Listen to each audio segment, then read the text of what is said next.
Alors, Pierre Larouturou, juste, en quoi la semaine de 35 heures de Martine Aubry, à l'époque, qui va balayer les premières réformes qui allaient dans le sens de la semaine de 4 jours, en quoi ça s'opposait? Vous y étiez opposé, elle pouvait pas supporter l'idée de la semaine des 4 jours, il paraît même qu'elle a toujours refusé de vous serrer la main.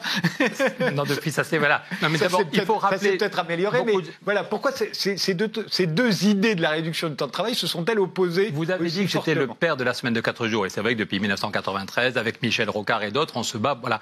Mais celui qui a lancé le débat, juste une semaine avant nous, c'est Antoine Riboud, le patron de Danone. C'est pas un homme de la gauche, de la gauche, de la gauche. C'est le patron de BSN Danone, un des plus grands industriels européens, qui a dit juste, il faut tenir compte des gains de productivité. Cette courbe est assez impressionnante, je ne sais pas si on peut la montrer, avec les robots, les ordinateurs. Il y a des courbes que vous nous avez demandé de... Voilà, c'est juste pour éclairer le débat. Votre émission est intéressante parce qu'on a 1 heure, donc voilà. L'évolution de la productivité de 1820 à 1990, les chiffres de l'INSEE. On voit qu'avec les robots, avec les ordinateurs, avec l'intelligence qu'on a mis dans la tête des gens, le nombre d'étudiants qui font des études après le bac en France a été multiplié par 7. Donc on produit beaucoup, beaucoup plus avec un peu moins de travail. Ce n'est pas une théorie économique.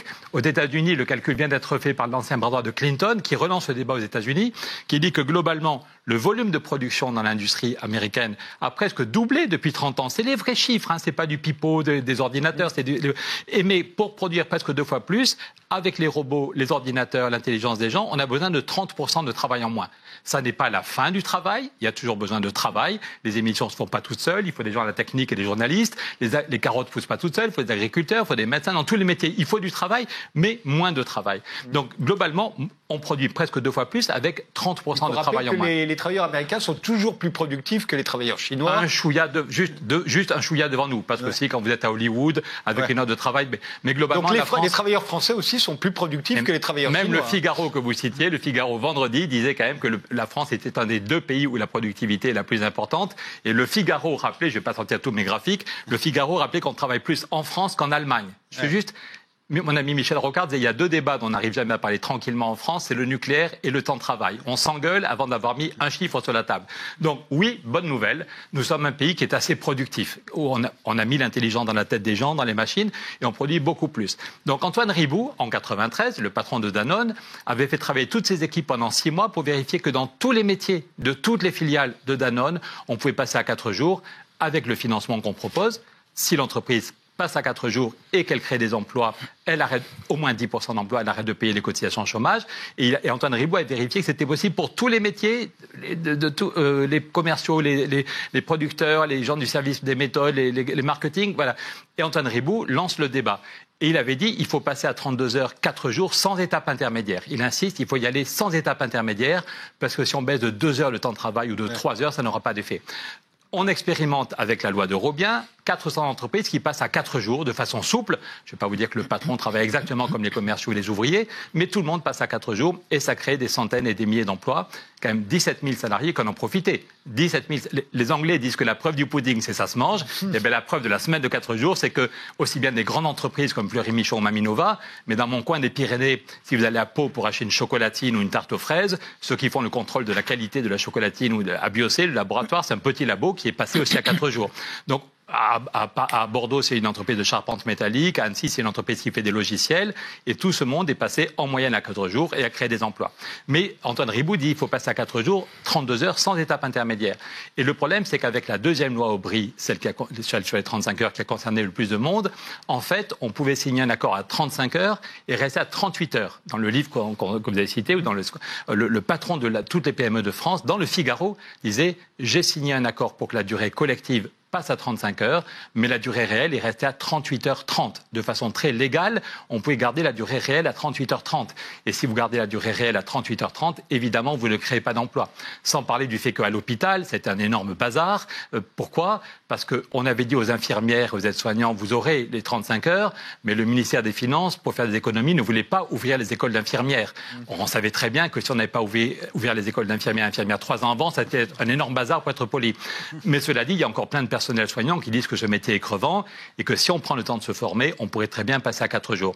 Donc je crois qu'il faut relancer le débat. Vous l'avez dit, en Espagne, c'est le gouvernement de Pedro Sanchez qui vient de mettre des dizaines de millions pour expérimenter.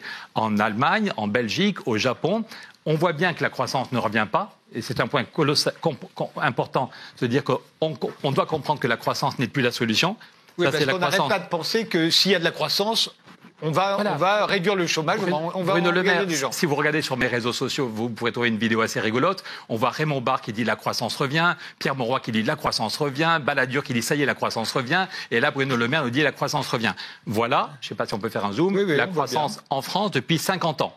Il faut être très optimiste. Certains vont dire, oui, mais la France est un pays pas assez libéral, un État obèse. Voilà, je vous laisse la 30 secondes. Voilà. Mais regardez, en Allemagne, ils sont décentralisés, ils ont une vraie politique industrielle. Voilà. Donc j'ai apporté la courbe de la croissance en Allemagne. Voilà, voilà la locomotive allemande. La locomotive allemande. Je crois qu'il faut être bigleux ou avoir oublié. Voilà, voilà. Et comme je suis député européen et rapporteur général du budget, le Parlement m'a donné une grande responsabilité. Je suis responsable de tout le budget pour 2021 de l'Europe. Et avant le virus, j'allais 2 fois par mois à Berlin pour négocier, comme j'allais. Et la dernière conférence de presse avant l'arrivée du virus, il y a 18 mois avant Noël, du patron de la Bundesbank en Allemagne, Jens Weidmann, dit l'Allemagne est en train de retomber en récession. Voilà. Donc même avec une politique industrielle ambitieuse, même avec un accès à la formation meilleur que chez nous, il y a plein de choses très bien en Allemagne, mais l'Allemagne, la croissance ne revient pas. Donc si on veut comprendre, si on a compris la gravité du problème du chômage, il faut créer des emplois. Et les 2 leviers les plus importants, c'est un vrai plan climat. Avec Jean Jouzel, on propose des financements on peut créer 900 000 emplois. On avait Nicolas Hulot, quand j'ai fait ma grève de la faim en novembre, pour obtenir une taxe sur la spéculation. Nicolas Hulot était un des premiers qui nous soutenait. Donc si on a un vrai plan climat, si on a de l'argent pour isoler les maisons, faire des transports en commun, changer d'agriculture, on peut créer 900 000 emplois. Et avec la semaine de 4 jours, de façon souple et intelligente, avec le financement qu'on propose, on peut créer 1 600 000 emplois. C'est pas moi qui le dis, c'est à partir des 400 entreprises déjà passées à 4 jours.